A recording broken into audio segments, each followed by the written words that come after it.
amigos televidentes, qué gusto poder compartir con ustedes esta jornada de información. Hoy, 24 de diciembre, mi querida Sofía, muy buenos días. Una fecha especial para todos nosotros, una fecha de reencuentro familiar, de fe, de esperanza.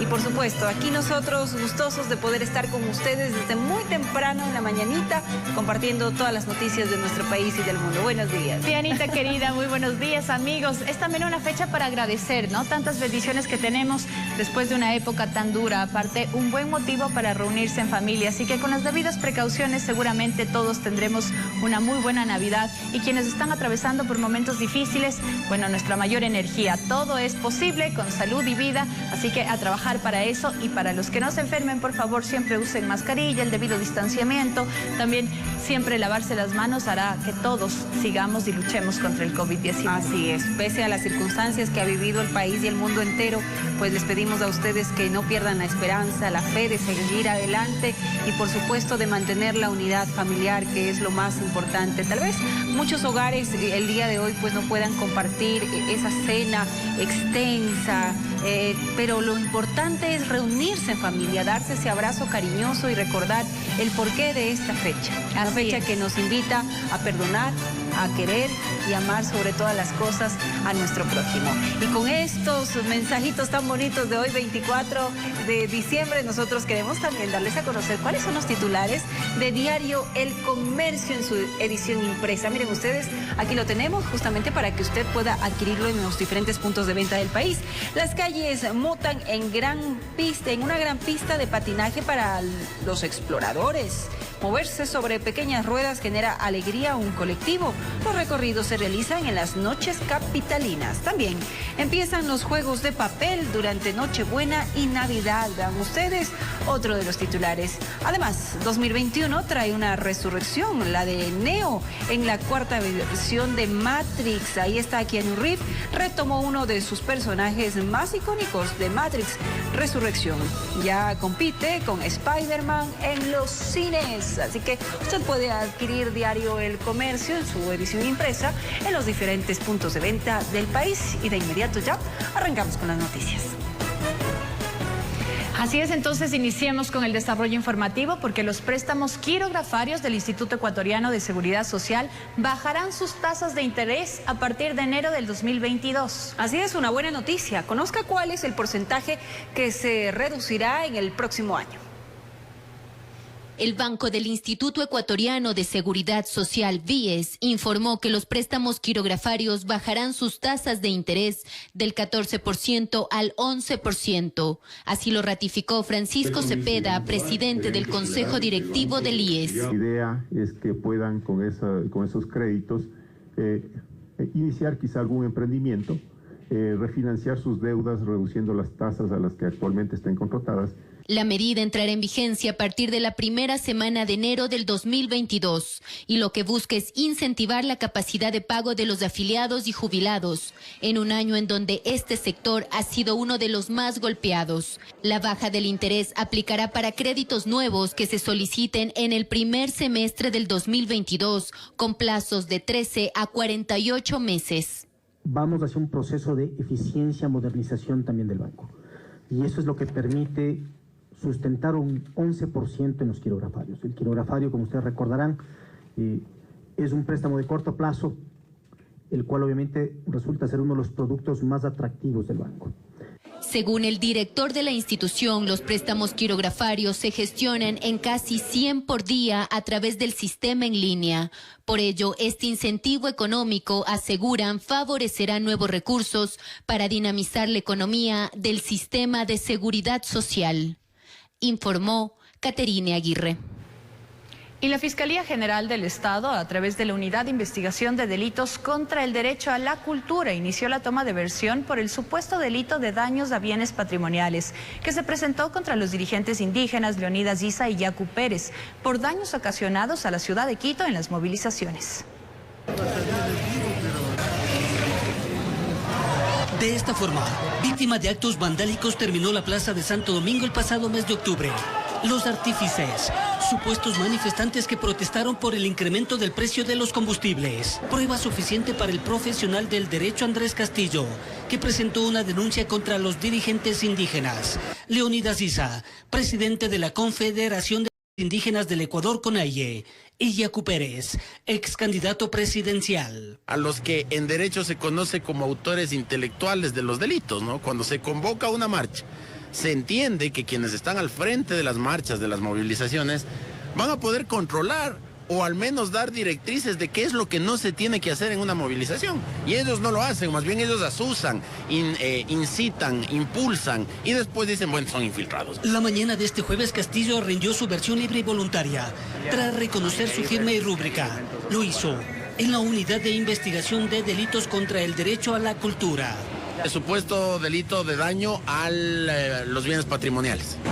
¿Y eso de ser sancionado, cuál es la pena? Bueno, tiene una pena máxima de 5 años, de 3 a 5 años. En los próximos días deberán rendir su versión Issa y Pérez. Como parte de la indagación previa, de existir elementos suficientes se podría dar paso a la instrucción fiscal.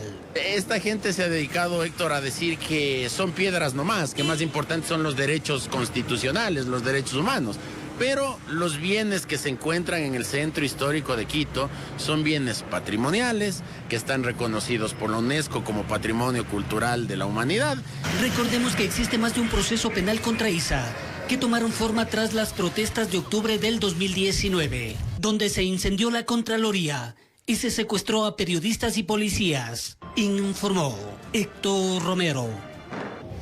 Y el Procurador General del Estado, Íñigo Salvador, informó que dispuso el pago de la reparación ordenada por la Corte Interamericana de Derechos Humanos a Emilio Palacio y a los involucrados en el caso El Universo.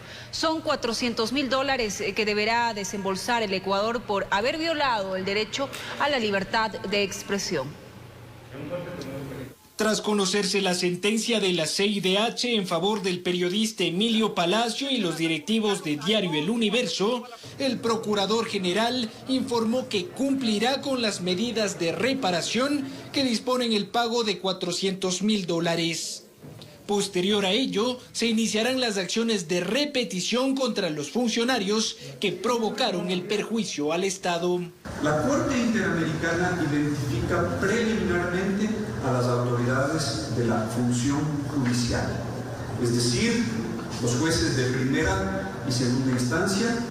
Íñigo Salvador señaló que se investigará si hay otros exfuncionarios quienes también deberán pagar la indemnización. Determinar si el presidente, a la sazón, presidente de la República, señor Rafael Correa, deberá ser parte de aquellos que reembolsen al Estado ecuatoriano, corresponde justamente a ese nivel, el nivel judicial. El exmandatario Rafael Correa responsabilizó al procurador por no defender correctamente al Estado y allanarse a la sentencia. Ante ello, el funcionario respondió lo siguiente. Esta es una sentencia que marca un antes y un después, y que a la Procuraduría General del Estado le corresponde el orgullo de haber defendido al Estado ecuatoriano en este caso, logrando reducir el daño al Estado, pero al mismo tiempo lograr que se garanticen los derechos humanos y concretamente el derecho a la libertad de expresión. Emilio Palacio y varios directivos de Diario El Universo fueron condenados a 3 años de prisión por el delito de injurias calumniosas y al pago de $30 millones. Esto tras publicar un artículo donde se criticaba al gobierno de Correa por su accionar durante la revuelta del 30 de septiembre. Informó Álvaro Terán. Y la tasa de empleo en Ecuador, que presenta una ligera recuperación, podría verse afectada por la presencia de la variante del COVID-19 Omicron. Así lo advierte el analista económico Andrés Albuja. Desde el sector sindicalista se demanda mayor inversión en el sector público para generar fuentes de empleo. A pesar de la difícil situación económica que enfrenta el país, de acuerdo a datos del Instituto Nacional de Estadísticas y Censos INEC, la población con empleo en Ecuador superó los 8.1 millones el pasado noviembre. El mismo mes del 2020 fue de 7.7 millones. Representa una leve mejoría respecto a la tasa de ocupación adecuada. Estamos hablando de un 33.7% frente al mes anterior de 32%. Sin embargo, el analista económico Andrés Albuja ve un panorama nada alentador que podría echar abajo esos resultados. El gobierno hereda una situación macroeconómica compleja. El tema de el COVID, la pandemia, la nueva variante, el Omicron, está causando también ya estragos. Ha habido problemas mundiales, incrementos en el costo de materias primas, que la escalada de tipos de interés en Estados Unidos también va a causar un efecto de inflación importada en el Ecuador. Entonces vamos a tener que lidiar con tasas de alto desempleo y subempleo y tasas de alta inflación a nivel internacional. La Unión General de Trabajadores del Ecuador, UGT, si bien reconoce que se ha incrementado la tasa de empleo un pequeño porcentaje, deja sentado que existen otras cifras que preocupan. En 2020, 1.200.000 trabajadores fueron despedidos de sus fuentes de trabajo. Si se habla de una recuperación de cerca de 250.000 empleos que ellos lo señalan, hay que ver entonces que 1 millón de trabajadores todavía siguen desempleados de los que estuvieron laborando en el 2019. El sindicalista Nelson Erazo demanda mayor inversión estatal en varias áreas que ayudaría a la generación de fuentes de trabajo. Es decir, si el gobierno prioriza inversión en salud, en educación, más el pago puntual de los municipios y consejos provinciales, efectivamente podemos generar un empleo, y no un empleo cualquiera, sino un empleo que sea de calidad, un pleno empleo con seguridad social. Informó Héctor Romero. La vacuna contra el COVID-19 es obligatoria en Ecuador. Al volver le contaremos todas las implicaciones. Es momento de una pausa comercial. Enseguida regresamos.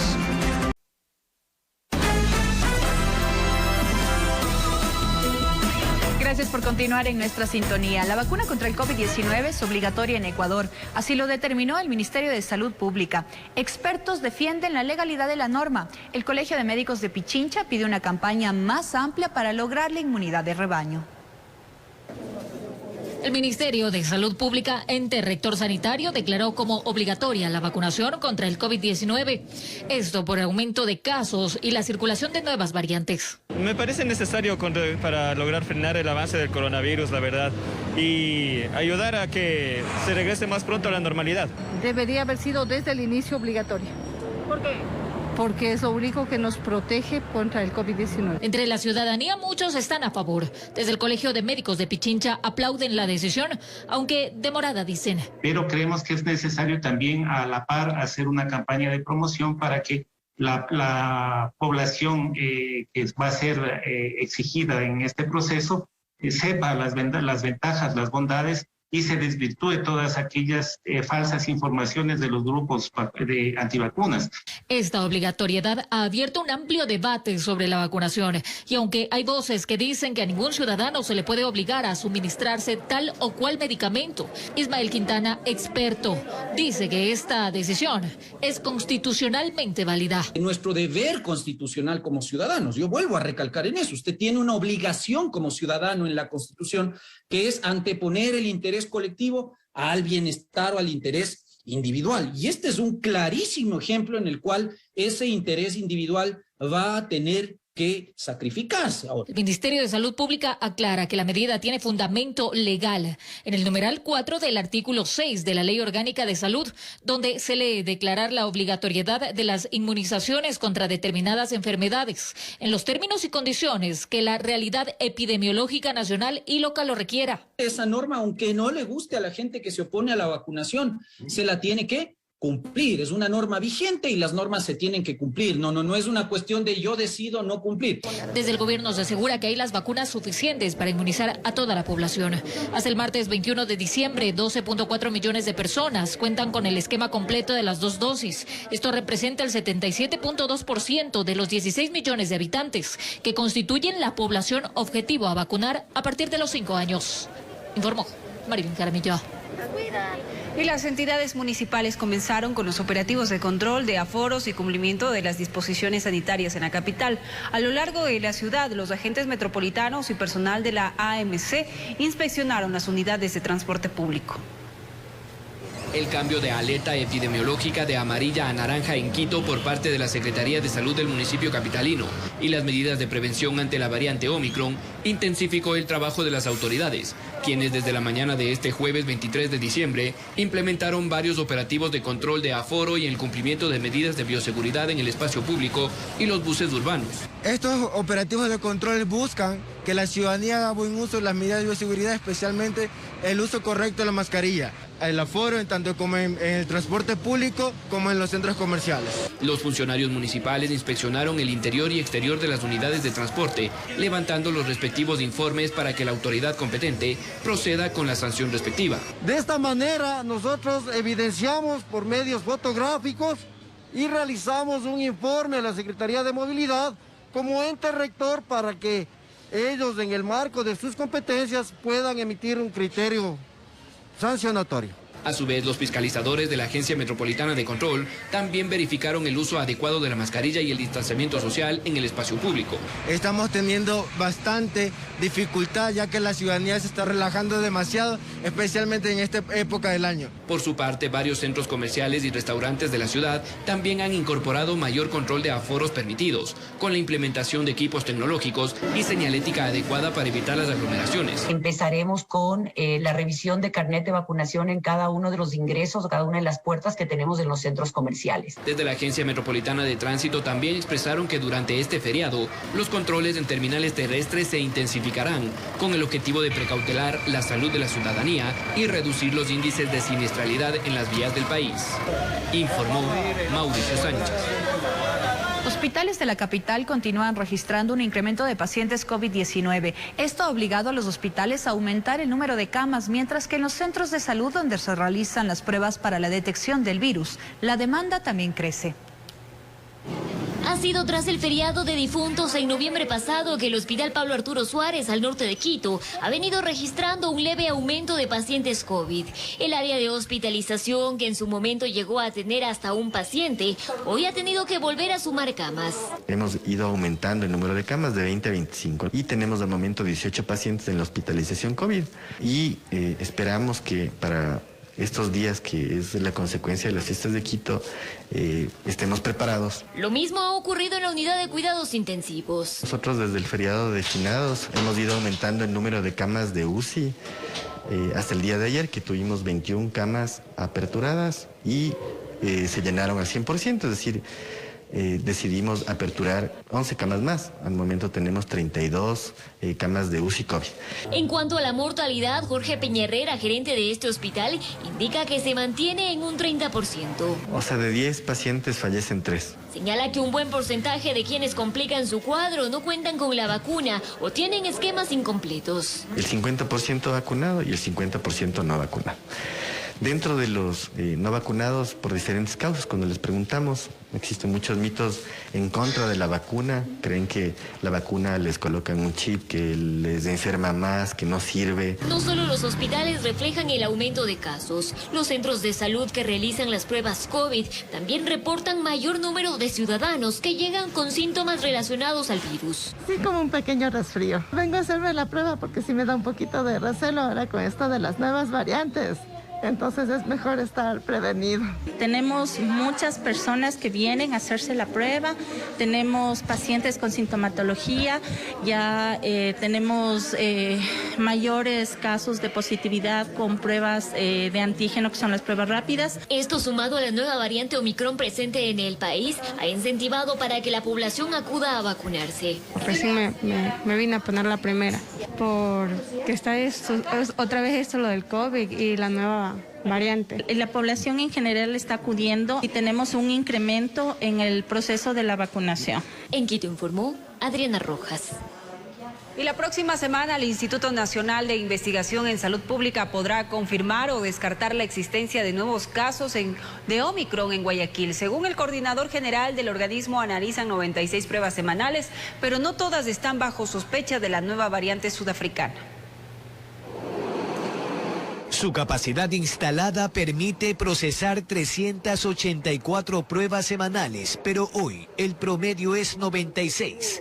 llegan desde hospitales públicos y laboratorios privados. No necesariamente como sospechosos de Omicron. El principal criterio es que cumplan con una carga viral alta. Si no cumple con este criterio, pues lamentablemente la muestra no podrá pasar al proceso de secuenciación. Trabajo minucioso que demanda un diagnóstico preciso en función de sus perfiles genómicos. Por ejemplo, en una variante donde hay una pieza blanca y en la otra hay una azul, esto ya nos muestra que hay un cambio que la podría diferenciar del anterior. Omicron galopa en 107 países del mundo y aunque su propagación tiene un mes, confirman que síntomas y letalidad tienen menor incidencia. Si uno la compara con Delta o con los virus normales, parecería ser que un virus que se reproduce o que habita más o que afecta más la parte alta del aparato respiratorio, es decir, la parte bronquial. Solo los que hemos reportado hasta el día martes de esta semana. ¿Cuándo podría haber un nuevo corte? Estamos listos para secuenciar esta semana, pues esperemos tempranamente la siguiente semana poder tener más resultados. En la ciudad probablemente tenemos transmisión comunitaria, creo yo, es muy probable, ¿no? O sea, el hecho de que sea una comunitaria no va a variar en nada la implementación de medidas.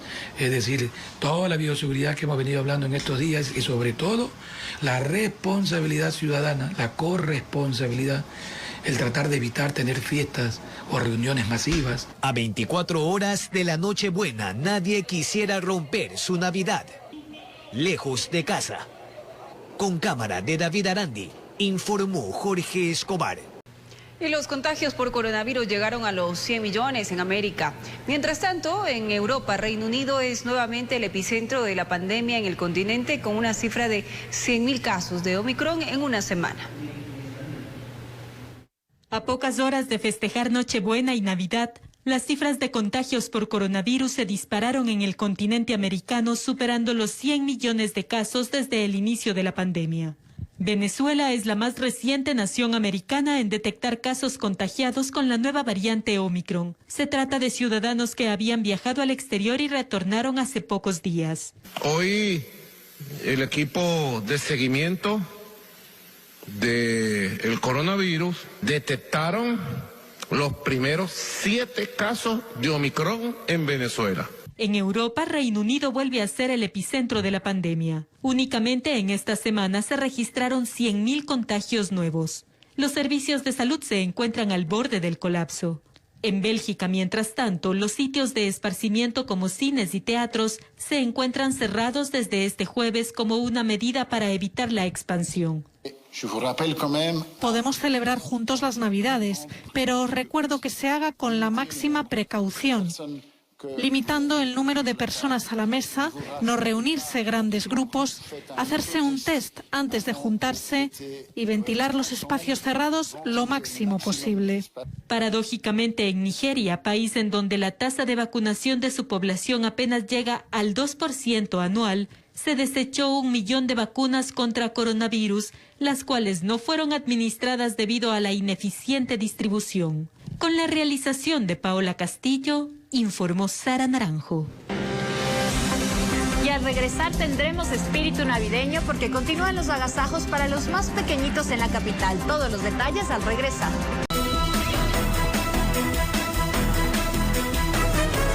Gracias por continuar en nuestra sintonía. Más de 200 niños pertenecientes a Casa Somos recibieron un agasajo navideño en el norte de Quito. Música, magia fueron parte de este evento fundamental por la Navidad.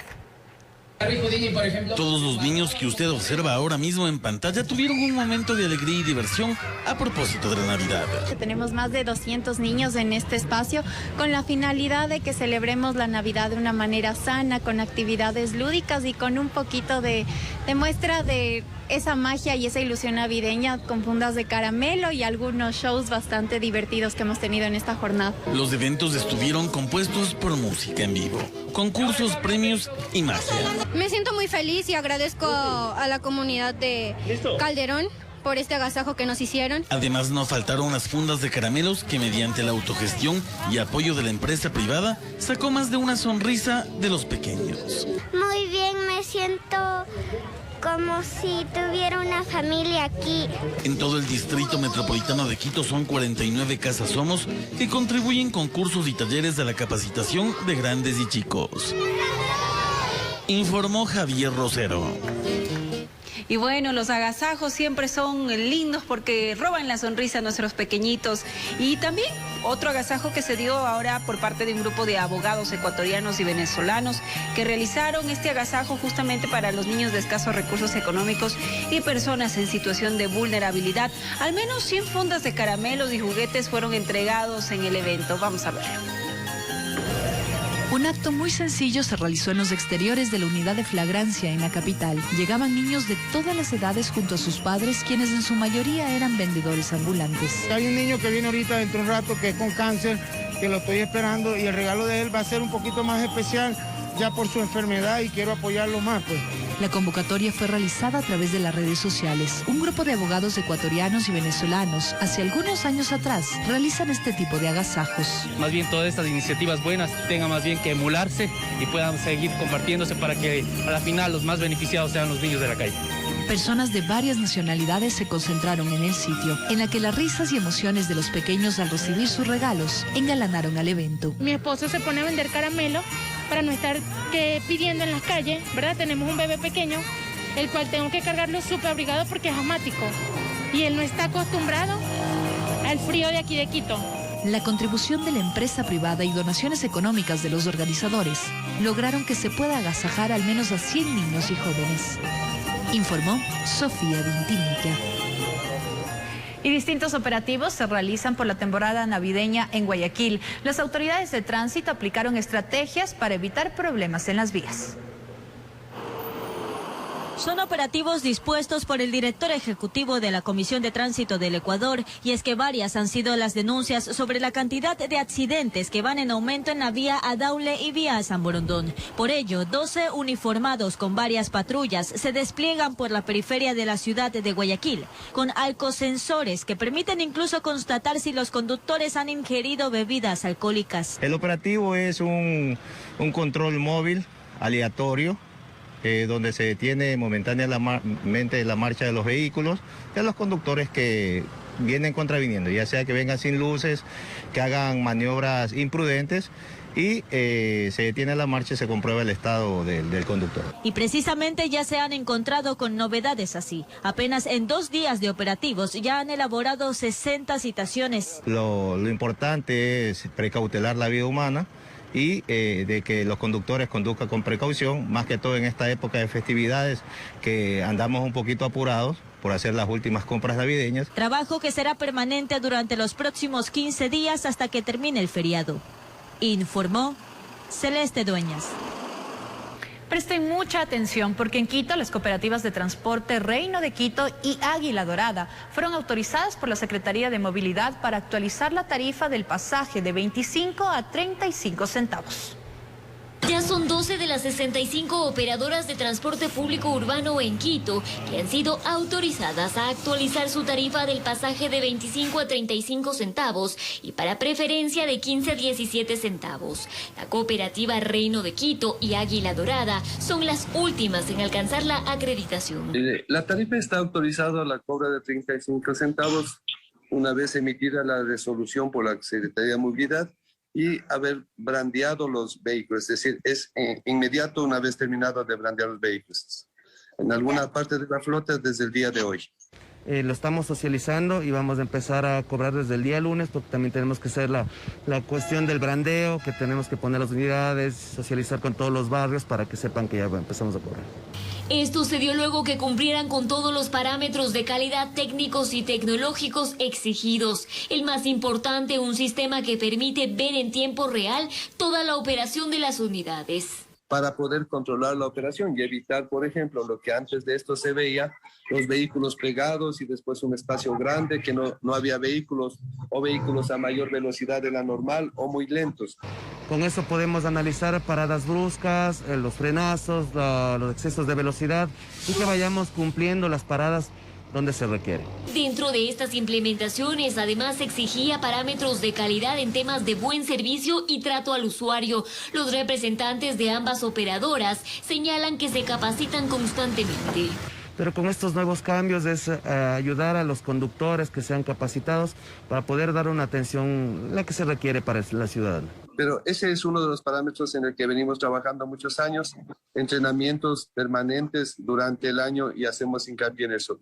Un incremento que por mucho tiempo han venido persiguiendo los transportistas y que hoy, por las condiciones del país, añaden, es únicamente un aliciente para seguir prestando el servicio. La idea es que de algo nos pueda servir.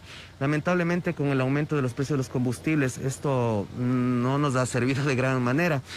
Económicamente no es suficiente para mantener un sistema de servicio. En Quito informó Adriana Rojas. Más adelante, amigos televidentes, mucha atención, joven de 17 años murió en la puerta de su casa tras el robo de su celular. Al regresar, los detalles de esta y otras noticias. Gracias por continuar en nuestra sintonía, amigos televidentes. Una nueva muerte violenta se registró en la capital, en el sector de la Ecuatoriana, en el sur de Quito. Miren ustedes, una joven de 17 años murió en la puerta de su casa tras ser víctima del robo, lastimosamente, de su celular, así como lo escuchan. La policía realiza investigaciones para determinar las razones del deceso y, por supuesto, dar con el paradero de los responsables. Indignante esta nota, pero es lo que está sucediendo en la capital. Regresaba de una reunión entre amigas que habían planificado por motivo de celebrar la Navidad y para informar a sus familiares que estaba por llegar a casa, realizó una llamada al celular de su hermana, pero la misma habría sido interceptada repentinamente por unos ruidos extraños. En la entrada de su casa es abordada por dos sujetos en una motocicleta, quienes intentan robar su celular.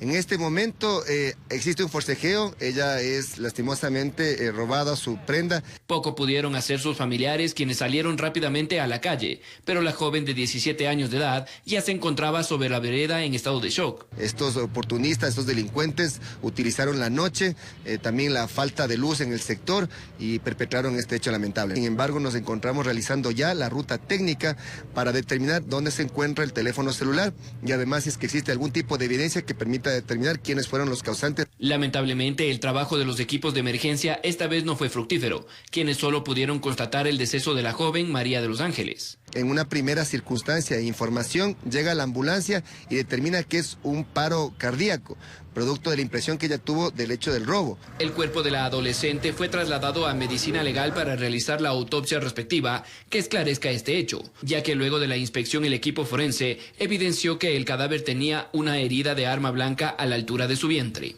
Por este motivo se encuentran ya los médicos legistas para determinar la causa principal de la muerte. Informó Mauricio Sánchez.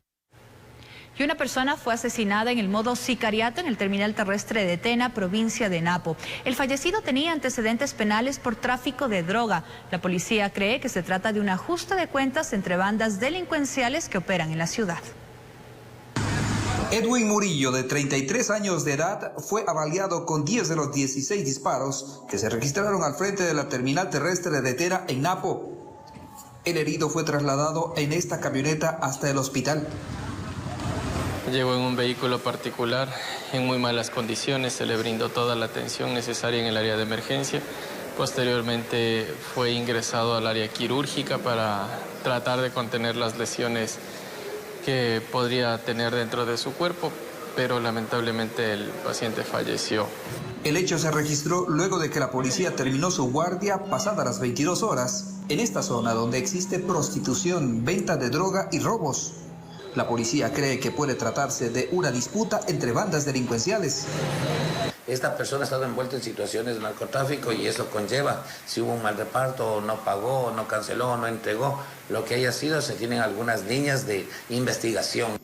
Doña Rosalba Valda, propietaria de un local de comidas, aún no se recupera del susto tras ser rozada por una bala en su canilla izquierda. Mi hija me decía, mami, al hospital váyase, tiene la bala ahí dentro, mami, al hospital váyase, no podía sentar la pierna ya. Yo me fui al hospital y de ahí no he visto nada más, yo me fui asustada. Tras el hecho, la policía aseguró que intensificará los operativos de control en la zona.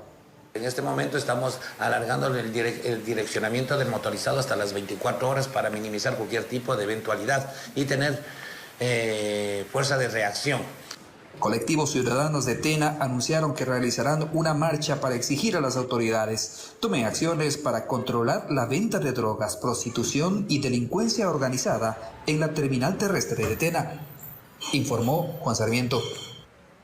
Y una mujer fue herida de bala mientras salía de su lugar de trabajo, ubicado en el centro de Guayaquil. Los responsables del ataque se movilizaban en motocicletas. Ocurrió en las calles Noguchi, Brasil, centro de Guayaquil. En el sitio, una mujer que trabajaba en un bar fue disparada en varias ocasiones por sujetos que se movilizaban en una motocicleta. Se baja de la motocicleta y realiza varias detonaciones. 3 impactos de proyectil afectan a la ciudadana y acto seguido estas motocicletas darse a la fuga con rumbo desconocido. La víctima de aproximadamente 27 años fue sorprendida mientras salía del establecimiento cerca de las 2 de la madrugada de este jueves. De momento, permanece estable en una casa de salud. De igual forma se verificaron antecedentes, no presenta antecedentes la ciudadana referente a detenciones. La Policía Nacional investiga el caso para dar con los responsables. Para ello, analizan imágenes grabadas por cámaras de seguridad instaladas en el sector. Informó Jorge Salazar. Y en Babahoyo, los internos del Centro de Privación de Libertad se amotinaron y quemaron varios objetos para exigir a las autoridades alimentos especiales en Navidad y fin de año. El control de la cárcel fue retomado por un grupo importante de uniformados. Una humareda alertó lo que ocurría en el Centro de Privación de Libertad de Babahoyo. Los internos colocaron una mesa de madera en el acceso al patio con colchones, botellas plásticas e incluso ropa, e inició el amotinamiento. Solamente por una llamada nada más dijeron que había una balacera, había 2 explosiones, pero nadie nos dice nada todavía, qué es lo que sucede. Al ingreso de los uniformados, que incluso se colocaron en el techo de la prisión, los privados de libertad respondieron con piedras. Bueno, comenzaron a destruir al interior los baños y golpearon las paredes y rompieron los bloques. Una ambulancia llegó para llevarse a uno golpeado en medio de la revuelta. La exigencia que realizaban era recibir alimentos propios de la época navideña y de fin de año. Ya hemos llegado a un acuerdo en que se les va a facilitar comida especial que ellos solicitan, tanto en Navidad como fin de año. El cuerpo de bomberos llegó para apagar las llamas y controlar la situación en el interior de la cárcel. Simplemente para terminar de aplacar el tema del fuego, controlar y verificar que ya esté extinguido completamente. 85 policías y un contingente militar fueron necesarios para restablecer el orden en la cárcel de Babahoyo, ubicada en pleno centro de la urbe. Informó Odette Camacho. Y más adelante, amigos televidentes, incendio en Estados Unidos en refinería de Texas dejó 4 personas heridas. Al regresar los detalles de esta y otras noticias.